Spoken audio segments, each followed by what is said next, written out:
Акварель і алей, пастэлі, акрыла таксама прадметы дэкаратыўна-прыкладнога мастацтва. У экспазіцыю ўвайшло каля 40 твораў гэтага года. Аўтары стварылі свае работы ў розных тэхніках, але выразнасць ліній чуецца ў кожным палатне.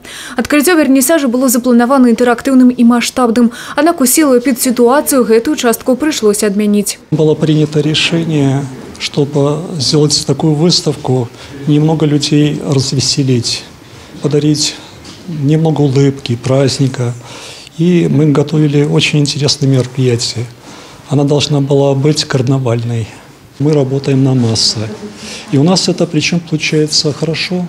В то время, когда практически везде залы пустые, мы наоборот в этот раз сдерживали своих посетителей. Утульныя домікі, заснежаныя палі, дрэвы, якія тонуць у пухнатым снезе, незвычайна выразныя. Мастакі падарылі наведвальнікам не толькі сваю творчасць, але і стварылі дзіўную атмасферу надыходзячых святаў. Новогодние праздники рождественские, они, наверное, самые волшебные, самые таинственные. И вот когда свое произведение делаешь, либо пишешь, либо рисуешь, все-таки присутствует это волшебство.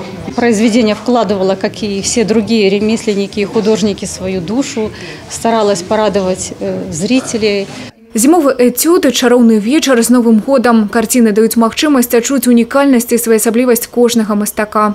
В любом случае, что-то нравится больше, что-то меньше, кому-то по душе что-то лежит ближе, кому-то дальше. И каждая картина – это передача эмоционального состояния каждого художника. Хочется, чтобы каждый человек, который сюда приходит, немножко взял вот этого ощущения какого-то счастья, какой-то гармонии, где он может прийти, отдохнуть и мыслями расслабиться немножечко и просто посмотреть на что-то приятное.